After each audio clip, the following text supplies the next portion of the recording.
Go.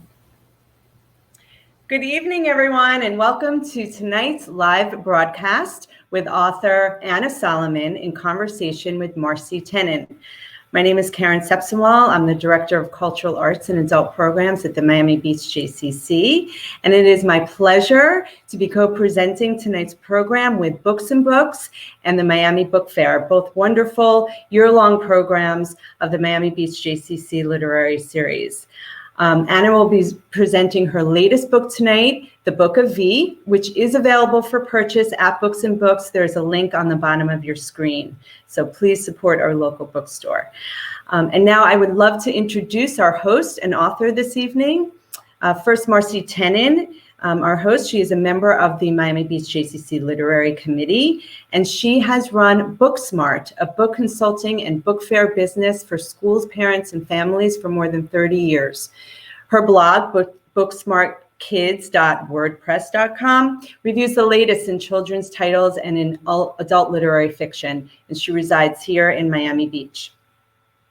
And Anna Solomon, our author tonight, is a two-time winner of the Pushcart Prize. Her short fiction, essays, and reviews have appeared in the New York Times Magazine, Plowshares, One Story, the Boston Globe Tablet, and elsewhere, and is the recipient of numerous awards. Her short story, The Lobster Mafia Story, was chosen as Boston's One City, One Story read. Anna is co-editor with Eleanor Henderson of Labor Day Truth Birth Stories by Today's Best Women Writers, and two other novels, Leaving Lucy Pear and The Little Bride. Anna is a graduate of Brown University and the Iowa Writers Workshop and teaches writing at Barnard College, Warren Wilson's MFA program in creative writing, and the 92nd Street Y Ungenberg Poetry Center. She lives in Brooklyn, New York with her husband and two children, although tonight she's broadcasting with us from Gloucester, Massachusetts. And now I would like to invite Anna Solomon to the screen to read a short excerpt from her new novel, The Book of V. Thank you. Thank you so much. Thank you so much for having me here. It's really, really a pleasure. And I'm so thrilled that all three organizations were able to team up and bring you this evening tonight. It's a real honor. So I'm going to be reading, this is the galley of the Book of V, which has become my reading copy. I'm going to be reading from the very opening of this book, just so I don't really need to explain anything to you. You'll get a feel for it. This is what I think of sort of as the prologue. And you'll get a sense of what this book is about if you haven't read it already as we go. But just really briefly, let me say that there are three women, very different women, this is terrible, but there's a dog barking. So I'm just going to shut this window. I apologize. I should have done this before. This is one of these moments in our time. I'm very sorry. Here we go. Okay, now I can focus. It's not a mother of three. I was listening to the dog. A mother of two in contemporary Brooklyn named Lily. A senator's wife in 1973, so Nixon era Washington, D.C., and a teenager named Esther in ancient Persia, in Susa. Who is, as you might imagine, Esther from the Bible, although not the Esther that I sort of create in her story is not necessarily the one that we have been taught. So I weave these three characters' stories together, and as they eventually collide and converge in the book, and you start to really get a sense of how much these women have in common, and many other things, which I'm sure I'll get to with Marcie. So again, just to give you a little sense, but this beginning is from Lily's point of view. It's a chapter that's called Esther for Children and Novices, and it takes place in Brooklyn. Close the book now. Close it. Look, the story is simple. Persia, once upon a time. King banishes queen. Queen refuses to come to his party and parade naked in front of his friends, and he sends her away or has her killed. No one knows. She's gone. Vashti, this is. Her name's Vashti. You know this. And then the king gets sad and wants another wife, so he calls for all the maidens to come and win his affections. A maiden? A maiden is a girl or a woman who isn't married. Kind of, right. And the maidens come and put on lots of makeup and smelly oils. But when it's time for the beauty pageant, the king chooses the maiden who doesn't try too hard, the one with just a dab of lipstick or whatever they used, Esther. She also happens to be Jewish, though she doesn't mention that. She's very pretty, yes. No, she's not a princess. She's an orphan with an uncle who looks out for her, but then this uncle also winds up getting her into trouble because he refuses to bow down to the king's minister, and the minister gets really mad and decides it's time to kill all the Jews. And then things get kind of messy, but the details aren't that important, and most of them contradict each other anyway, which is why I'm tired of reading you this book and why we are going to put it away for a while. I know you like it, but I need a break. Okay, so the new queen winds up being really brave and going to the king without his permission, which is a big no-no. Remember what happened to the first queen when she did the opposite? And the new queen asks the king to save her people. And then the king, even though a few minutes before he was fine with having all the Jews getting killed, gets really mad at his minister and has him killed instead. Also, he thinks his minister might like his wife, like daddy likes mommy, so that makes him kill him too. But I can see this isn't making sense. That's why we're done with the book. It's not simple at all. I don't know why I called it simple. And twice a day for a month is too much. It just is, and we're done. Really, all you need to know, and all anyone ever remembers anyway, is that the second queen, Esther, is the hero. Lily tosses the book out of the girl's bedroom into the hallway. It's a children's book, the biblical story dumbed down, but still it's convoluted, full of plot holes and inconsistencies. After they're asleep, she'll drop it in the recycling bin. Then later, admitting to herself that it won't be recycled, she'll shove it deep into the kitchen trash. Her husband may or may not be home by then. He is deputy director of programs for Rwanda at a major humanitarian aid organization. She is his second wife. So tomorrow, girls, ushering her daughters into their bunk beds, I'm going to learn to sew so I can make your costumes for the Purim Carnival. Remember? We dress up like the characters and then act out the story and everyone boos at the bad minister and cheers for Esther. I don't know what happened to Vashti. The book doesn't say. No one knows. Heads on pillows. If you don't want to be Esther, tell me in the morning. Otherwise, you'll be Esther like all the other girls. Good night, sweet dreams. No more words tonight. Love you to the moon and back. Eyes closed, mouths closed. Stop talking now. Good night. So that's that. Hi, Anna. I love that part. It shows, the humor in the book, which is a lot of fun. And I think that the book of V is multidimensional. What was your inspiration? Thank you for saying that. I hope that it is. And it really grew out of, I think, two things. One, I was fascinated as a little girl by Vashti. I was, and in a kind of more like mystified by her. Who is this woman? In the spiel, she was always sort of dressed like a prostitute. There was word that she might be a leper, and then she just disappeared. She was banished, and I didn't understand, what did she do that was so bad, and what happened to her? And that stuck with me. And then another piece of this was that, as I became a wife and a mother myself, and I was raised I was born in 1977, so right on the heels of the second wave women's movement, and into a moment that really seemed to promise to a lot of us that, equality had now been won. There was no longer a need for feminism. It's hard to believe it to me now, but when I was like in college in the 90s at Brown, which is a very progressive school, the way that feminist history and theory was taught was that it really was sort of history. And so it wasn't I started sort of becoming more conscious among myself and all the women that I knew, that the reality was much more complex. And I wanted to capture that. And I wanted to capture sort of the intergenerational relationships, and the ways in which, in both of those things, in terms of my own experience and the book of Esther, that the story that we're often told about ourselves, or the story that we're told, sometimes doesn't match up with the experience that we're actually living, or with the story as it really stands. So that was sort of the inspiration for the book. Very interesting. All three characters are confronted with a multitude of choices and thereby decisions, and they all seem to be struggling with their identity. Would you consider this to be the main theme of your book? It's certainly one of them. I think, they're struggling with their roles. What roles are they, what is expected of them? Which of those things that are expected of them is what they want? And what are they going to do with the gaps between what's expected of them and what they want?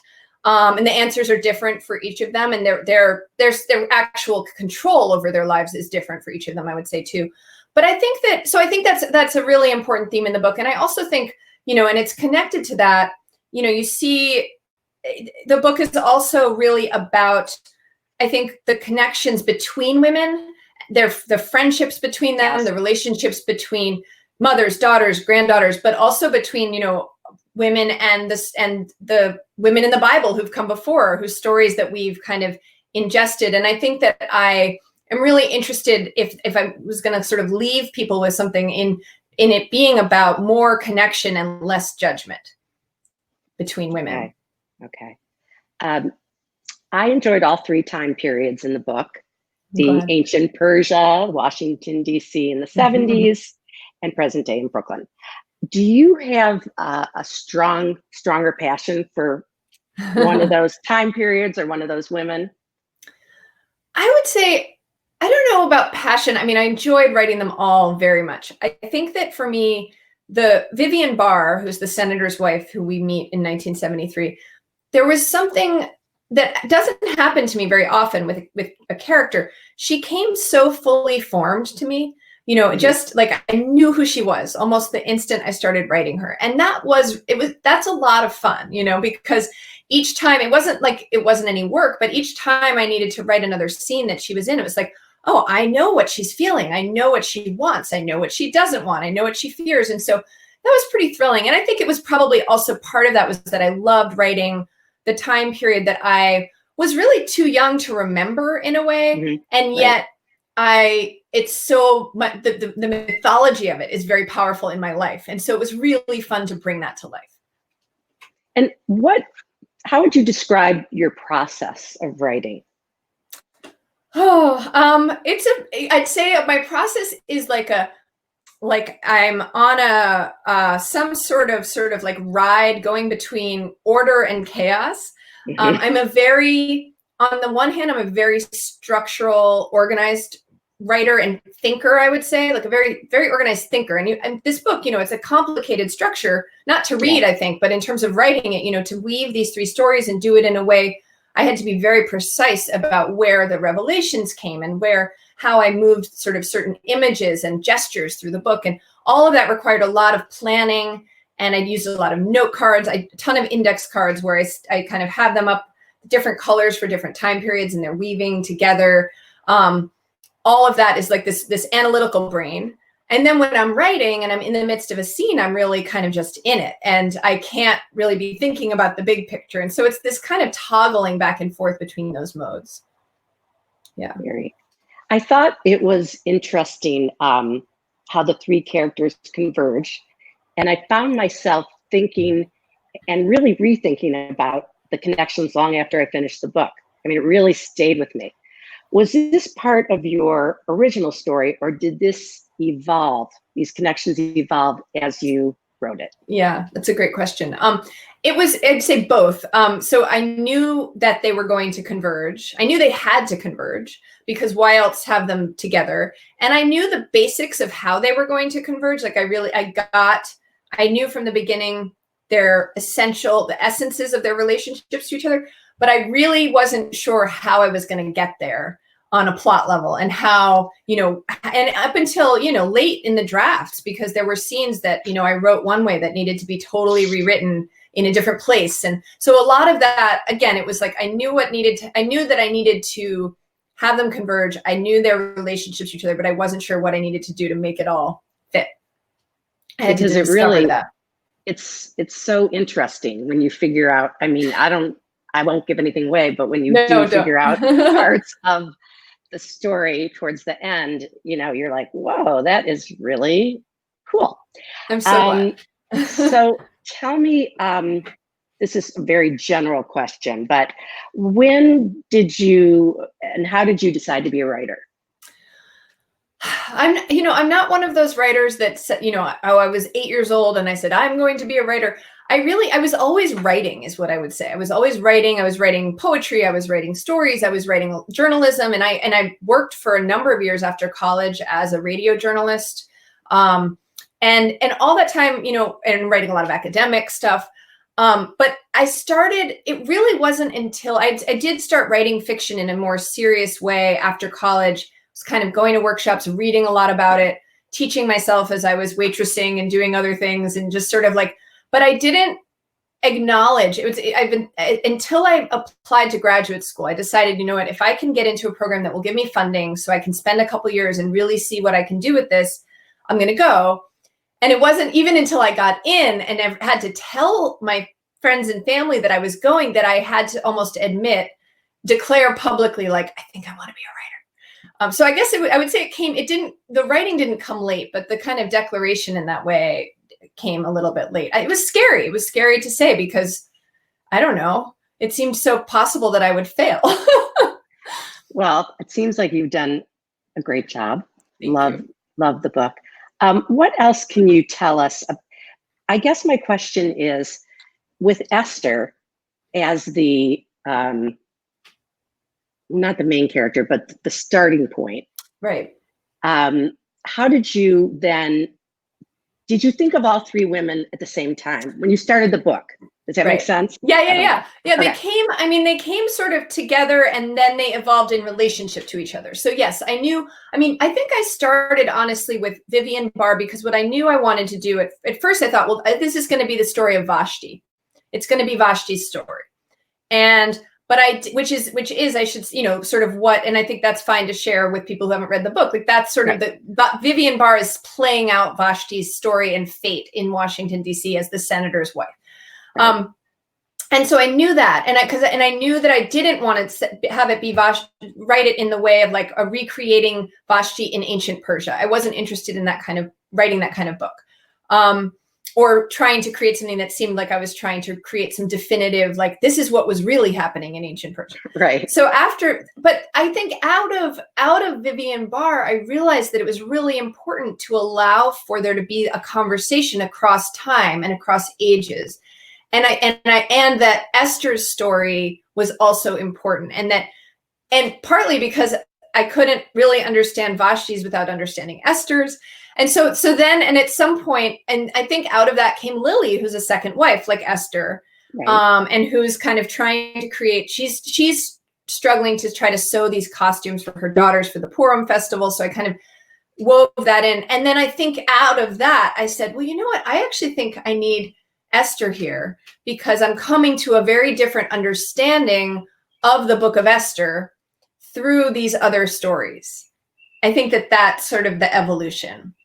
And what about the parts with the Esther and Vashti and in Persia? Did you have to do a lot of research for that, or? Yeah, so there seems to be a lot of details in it that. Yeah, there is. That's an interesting part of this. So I did a lot of research, but what happens when you go and start to try to find out, like, what was it like in ancient Persia for Jewish people in, whenever the book of Esther was written, which I will say nobody really knows, is what you find out is that all the sources lead you back to the book of Esther. So all the research says, well, what we know about this is based on the book of Esther. And if you're fundamentalist, then you believe that the book of Esther is history. And in fact, it was taken to be history and is still by some people. But, up until fairly recently in the span of time, like there's an epigraph that I start the book with from Elizabeth Cady Stanton, who's one of the early American feminists, that says, I've often regretted how quickly the historian allowed Vashti to drop out of the story. Like she read that. And part of that is because, and this was something I didn't realize until I wrote this book, if you really look at the text of the book of Esther, there's all this language in there that kind of purports to be official language. There's a lot of and in the records say blah, blah, blah, or in the annals of the king of the day of and what those texts and the sort of readings that I went with and that I was really interested in argue is that all of that is all of that's playing at being a record, but it's a fiction. It's a novel. Some people would argue it's one of the first novels. Right. And so I really treated it that way, and I played with it in that way. I think where most of my research wound up going was into reading the commentary. So I spent a lot of time with, the commentary, as if that's one thing. It's so, it's thousands of years of people writing and talking and arguing about the book of Esther. But I certainly couldn't read it all, but I really kind of delved into that, which helped me continue to develop my own ideas and play with it. Yeah. And I think the excerpt that you read with Lily and her, she can't stand reading the book anymore and tries to get rid of it. That was, I thought that really told the story that it's not, you don't know what is the truth of it. Right. And Right. so, and that was part of, yeah, go Right. ahead. I'm sorry. Well, no, that's part of what I was interested in. I think, especially when it came to Vashti and Esther, I had been taught, well, Esther is obviously the hero. Esther is good. Right. Esther is brave. Esther is virtuous. That was Esther. And then Vashti was bad. Vashti was wanton. Vashti was aggressive and disobedient. Right. And then it wasn't until I went back to the book itself, and you read it, if you really read it openly, you think, well, wait a second, Vashti's saying, no, I won't undress in front of you and your friends. Like, how is that wanton? And then you think, well, wait a second, whether unwittingly or not, Esther is a concubine in a harem. How is that virtuous? And suddenly, and then those are just the beginning. Those are just sort of the most obvious things, but suddenly very little of it makes sense. And so I love places as a novelist where sort of the story about a thing doesn't match up with the story itself. Right. And that's a great place to enter. Yeah. Yeah. That definitely is. Also, V, how did you have to do any research on the Washington scene in the 70s? Because that whole party scene was really very well written and very interesting. Yes, definitely. Yeah, I did. I mean, so that was a mix of, I did a lot of research in, reading newspaper articles, reading, because I had to write, I won't give away why, I did have to write sort of a National Enquirer article to go into the book from that time. And so looking at National Enquirer articles from that time was actually very telling and interesting. But I also, so I used it was sort of very, like the way that one would, go about researching a time period. But I also lived in and worked in DC, not at that time, but in 2001 to 3 as a reporter in the Capitol building. And I was very much I got a real feel in those years of the culture, which I would say, as much as things change, like DC is not a place that actually changes very much. Like, it's a very conventional place in terms of the social structures and the way, it's sort of. And so, I mean, that's arguable, but I think like it stays pretty steady. But I also kind of knew the myth of the Nixon era. And when I looked at someone like Martha Mitchell, for instance, and like, her story, if you really look at it, and then the stories that have been written about her, both nonfiction and fiction, it's like, oh, this is a really raucous time. There is some stuff going down. And I felt pretty comfortable extrapolating from that. Yeah, because that was a very interesting scene, shall we say. And Lily in Brooklyn, the scenes with her hesitation to be friends with the other moms and the sewing party, how did you did you think of that? How did I think of that? Being a mother in Brooklyn myself, how would I possibly have come up with it? No, I mean, I think I'm interested, and it runs throughout the book. The book is very, as I was saying before, then the book really is, on some level, very interested in the ways in which women form tribes and groups, and often, kind of judge other women as a way of, it's in defense, which is usually why we judge, and then blah, blah, blah, blah. And so it runs through all the parts, but I think with Lily, because that's also my world, that Brooklyn mom world, I really kind of went with it in an exaggerated form and allowed it to kind of run with it. That part is very much me sort of commenting from Lily's point of view on sort of these social structures and norms and, the kind of silliness of it all. I guess it was fun to play with that. So I kind of went for it, and I think it's a really interesting moment to watch sort of, I mean, every moment is interesting in this way, but sort of you have women who are working full time. You have women who have chosen to stay at home all the time. You have women who are doing a mix. And you also have this real kind of like, retro domestic goddess movement going on, and what's people's relationship to that. And I think mostly what I was interested in is, why do we all feel like we need to defend our own choices instead of just allowing everyone to do what they want? Like, breastfeed or don't breastfeed, wear clogs or don't wear clogs, like sew or don't sew. But do we need, like, what why is it so threatening to us that other women make other choices? I think that is ultimately what it is. I think people do feel threatened because all of us are on some level unsure about the choices we've made. And so the judgment grows out of that. I do think this, the scenes with Lily, she did always seem so conflicted. So yes, she's full of ambivalence. Yeah, and when you send her and she sees the sewing machine, she's like what is this sewing machine? Like, who would think that? Right. So that I thought that was really amusing. What else? Tell me before we take some questions. Do you have any new projects in the works? I do. It's very early, very, very early stages. So I feel not quite ready to talk about it. I can say that again, I don't even know if I'm fully committed to it, but it's sort of set in a near future, which is not something I've written. It's not speculative or science fiction, but it's sort of set in a near future, and it relates to actually another woman who has disappeared. I realized the other day, I was like, oh, so it's about somebody who's been on the run for a long time. And grows out of a real character I've read about, who's like this one woman who's part of this eco-terrorist chain who's never been found, and sort of my idea about where she might be and what she might be doing. So, wow, yeah, that sounds very unusual. Very, very. And so I believe we are supposed to have a question and answer. I don't know. Trying to see if there's anything up here. I see something like down here. I see. I see some questions down here under ask a question. Let me see. Shall I just start reading them? Oh, or do you want to ask? Do you want to? Yeah, I'll ask one of them from. Okay. Do you have any advice for aspiring writers today?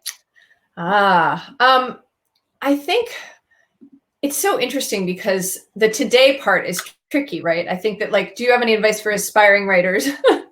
There's one answer. Do you have any advice for them today? I don't know. Does it have to be different? But it's in some ways, I think it's always the same, which is that to read is my largest piece of advice for aspiring writers, is to just read and read and read and read. And probably if you're an aspiring writer, you have read a lot, but start to read as a writer, start to learn how to study. So you read a text once and you have the reactions, pay attention to your reactions as a reader, and then go back and say, well, wait, what's making me have that reaction? What is the author doing? So, and sort of starting to see less from the perspective of your experience as a reader and more from, if you think about what the author's choices that the author's making, because in becoming a writer, what you're doing is gaining control over those choices that you're making. And you start out having very little control over them and slowly gain control. And I guess the other thing I would say is, expect that it's going to be way more work than you think, and that's okay.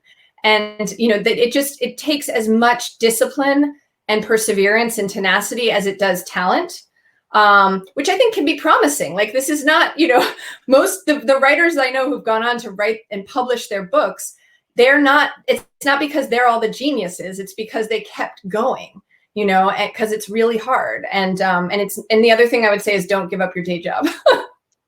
Okay, great advice. Very good advice. Okay, let's see. Deborah asks, how has your writing been affected by the pandemic? Are you getting more or less done? Has it changed what you want to write about? Those are great questions. It's been very affected by the pandemic. Would it have been if I didn't have children who are school age? Probably, maybe in a different way. I might be getting more work done.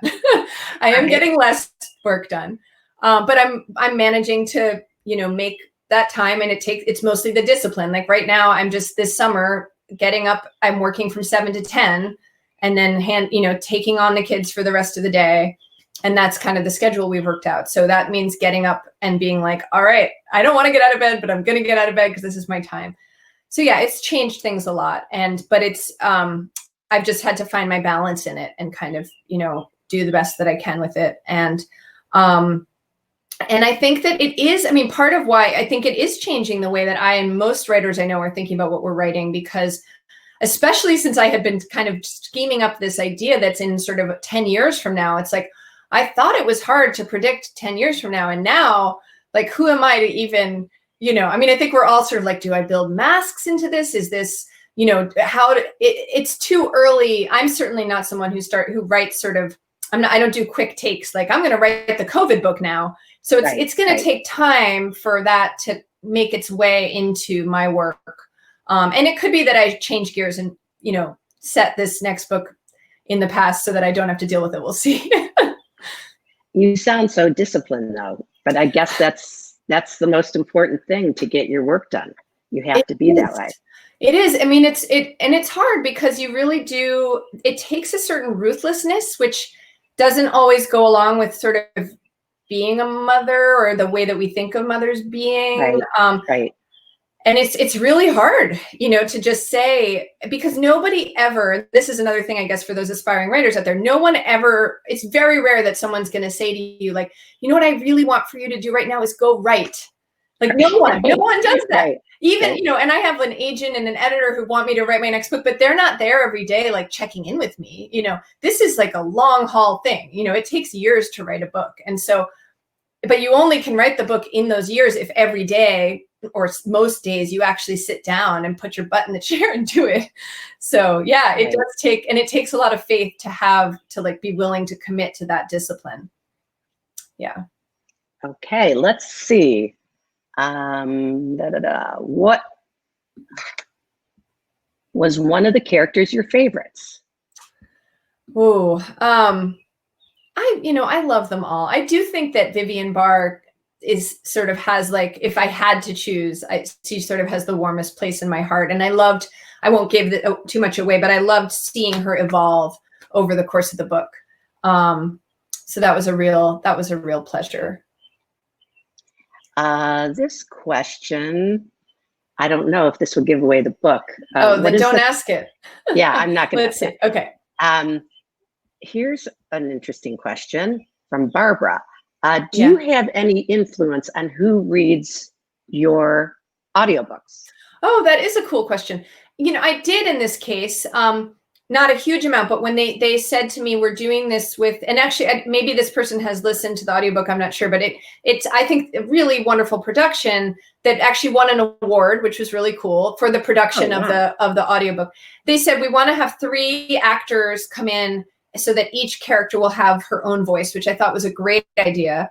And then they gave me 2 actresses for each part to choose from. So they had me, I went and listened to a bunch of what each of those actresses had done. And then I sort of let them know who I felt would best work for that part. But a lot of that, the casting in that sense was, they'd already done a lot of the work because they really knew who would do a good job with each of these voices. And then it was kind of a final say. I've really wanted to record my own audiobook, but so far have not. And at some point I might get to do it. I think that would be, I think sometimes the writer should be the voice of the book. Yeah. I think that would be, because you would be able to emphasize and, I think that'd be really interesting. But all right, let's see if we have any others. Okay, are there any plans for this book to become a TV series or film? Oh, that's a great question. Not yet, but I do have a great agent, a film agent in Los Angeles who's really on it and loves it and is working on that front. So as you might imagine, these last few months have not been a great time to be like for the wheeling and dealing in that sense. But I'm kind of hopeful. My other books have been optioned, and I think it would make a great movie. So I'll keep you posted. Yeah, I'll just interject this. I loved Leaving Lucy Pear. I think that also. Thank you. There is a producer who's still working on that. She's for years now been trying. It's very hard to get a movie made, but yeah, she's committed still. Like, I think the Book of V would be amazing for that. Yeah. Well, I was very inspired structurally and in other ways by The Hours, the Michael Cunningham book, right? Both the book and then that's such a fabulous movie. So I can't see why this wouldn't be a fabulous movie. Of course, absolutely. Let me see. Oh, this is interesting. Someone just said, were you influenced by the hours or the red tent? There you go. Yes, definitely by the hours structurally, and not as much by the red tent, but I know, I feel like I'm writing in that tradition in the sense that what I've wound up creating is sort of my own midrash, right? Like my own rewriting or reimagining of this of a story from the Bible in the way that the red tent does. So in that sense, I think there's that influence. Yeah. Okay, let's see. Do you have a favorite book that you reread periodically, or a favorite author? That's a great question. A lot of them, but if I had to say the one that comes to my mind first at this moment, it might be a different answer tomorrow, is Elizabeth Strout, who's the author of Olive Kittredge and Lucy Barton. My Name is Lucy Barton and Anything is Possible. She's actually one of the few living writers I've read every single book that she's written. And I got to interview her last October, which was like just a dream. Well, I was so anxious that it wasn't a dream in the moment, because I'm not a very nervous person when it comes to like doing these kinds of things. And I was literally like, I couldn't eat for like the whole day before. I was just like, oh my God, I'm going to talk to Elizabeth Strout. And then she was lovely and put me at ease and all of this, but I was so nervous. But I love her work. And I would say, again, for aspiring writers, you could not do better than to study Elizabeth Strout. Yeah. Okay. Let's see. Do I have more? Let me see. There's not any other questions right now. Let me ask you, for the people who, this is a very broad question, but for people who have not read the Book of V, what would you tell them about it to go out and read it? To go out and buy it. Go out and buy it today. Go out and buy it. Well, first of all, I would tell them, I really want you to buy it, and I really want you to buy it from Books and Books. And I think we all are very aware right now of how important it is to support our local businesses, because this has just been and is going to continue to be a really hard time by all appearances. And so let's keep our bookstores alive. So please, that would be such a gift to support me and also to support the store.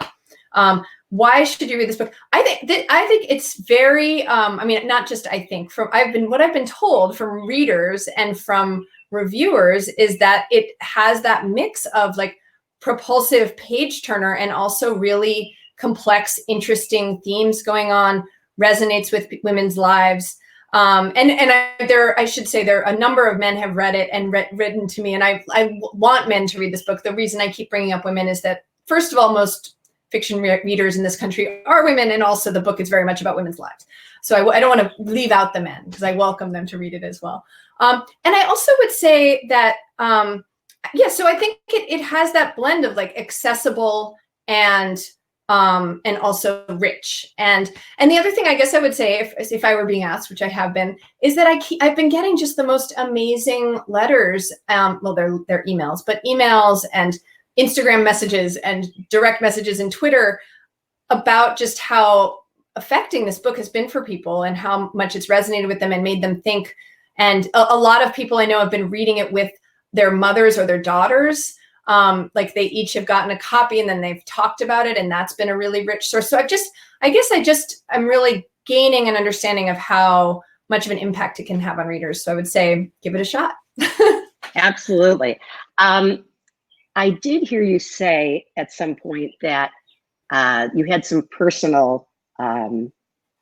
little personal things in the book like the sampler. And can you tell us a little bit about some of those? Yes. So in the book, there's this embroidery sampler that has a pretty big role in terms of, it's not alive or anything, not like that. It's not animated, but both on a thematic level, and then later on in a way that I won't give away on a plot level. But basically it's this embroidery sampler that Lily's mother hung in her bathroom as she was growing up. And it said, a well-kept house is a sign of an ill-spent life.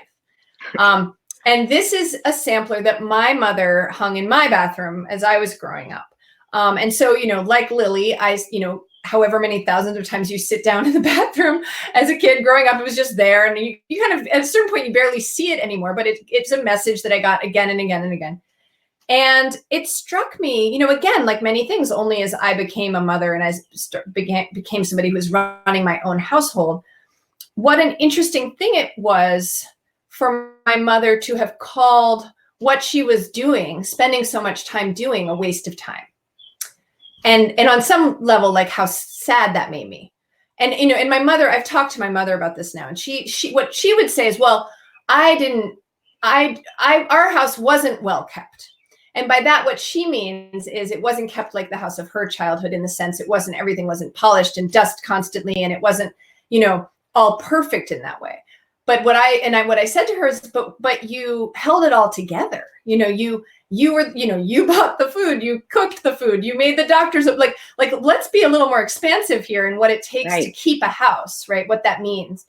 And let's value it, because I think so much of this book is about, or certain aspects of the book really are about the ways in which we're not taught to value, especially, and I mean, I think coming back to the second wave women's movement and having grown up in a moment and having a mother who was like, you can do everything now, you can be anything, you should work, you should, right? And then you wind up perhaps like Lily making some other choices in your life. And then you wind up like, oh, what I'm doing with my life is I'm taking care of children, but I've never been taught that there's value to that, because I was told that, like, so I think it's really complicated and it's painful. And I think most women I know have some amount of struggle with whichever way, whatever choice they've made. There are voices in their head that have told them at some point or another, well, maybe this is, maybe you should do that. And another question, I guess, that comes up out of that, which comes up with that sampler, is like, well, what does it mean? Who gets to call themselves a feminist? Can you only be a feminist if you are working full time? No, I think not at all. I think can we be, again, more inclusive in this, in the way that we think about it, and more, I think, loving toward each other and the many choices that we make. So, I mean, I love that, because it really resonates through the entire book. Just the questioning and the decisions, and their whole, being so unhappy with their identity and trying to find a way to, anyway. Yeah, I'm glad. Yeah. Let's see here. Okay, Mary Jane asks, what are you reading now? I just finished, yesterday, just finished Euphoria, the Lily King's book. It's from a couple, 2 or 3 years ago. Right. Wonderful book, inspired by Margaret Mead and the anthropologist that she was in. I don't actually know how to say Papua New Guinea. I should know how to say that. But anyway, amazing book. And my next up is The Vanishing Half by Britt Bennett, which just came out about a month ago. Really excited for that one. Excellent. I think we have one more question. How did you choose Esther? Was it part of your childhood? Yes, very much. And in terms of, kind of like it is for Lily. And, I grew up Jewish, grew up going to a synagogue here in Gloucester, where I am now in Massachusetts, where there are very few Jews. So it's a very small congregation. And I was always just really interested in the story and in the way in which it was clear that, like, the person you should want to be was Esther. She was the heroine. Right. But there was this character, Vashti, who just kept kind of like, every time that Purim ended, I was like, but what about her? So yeah, it grew out of that question, I think, which is one I left aside for, decades. And then when I returned to it, because my kids were given a book, much like Lily's given a book for her kids, that was this children's book of version of the Book of Esther, which, you would think it seems like it would be simpler. But then even in the children's version, it's like, wait, this doesn't make sense. And there's, even down to the King Ahasuerus, all these questions I'd always had, but never really asked. Like, he says pretty clearly to Haman, like, yeah, go ahead and kill all the Jews. But then when, Esther comes to him and says, my people are being killed, he's like, oh no, really? That's terrible. And so even just that, like when I talk about sort of the plot holes in the book of Esther, there are many like that where, you know, I'd always just kind of dismissed it and been like, okay, well, that doesn't seem to make sense. And then I was like, well, I'm going to really go into this text and see what is going on here. Yeah. Okay. And I think that's all we have for questions. Let me see. Yeah, okay. All right. Those are all of our questions. I'm trying to think. Good questions. Oh, here comes Karen. Hi, Hello. Karen. Yes, thank you. What a fabulous, interesting, dynamic conversation. I enjoyed it tremendously. Thank you so much for being with us today, tonight, this evening. I enjoyed listening to the birds in the background, Anna. That was delightful. Sorry about the dog. I was like, oh, I can't think. No, but then we had chirping birds, so that was very nice. And I want to thank, of course, Books and Books for hosting us this evening, Yes. and the Miami Book Fair. And again, if you've been intrigued, as I have been, if you have not read the book already, to go ahead and read the book and purchase it. There is that link on the bottom of your screen to purchase it very easily on Books and Books. So please do so, and join us again for more authors to come. And thank you all for being with us. Have a great evening from the Miami Beach. Thank you so much as well. Thank you. It was a pleasure. Thanks, Anna. Thank you.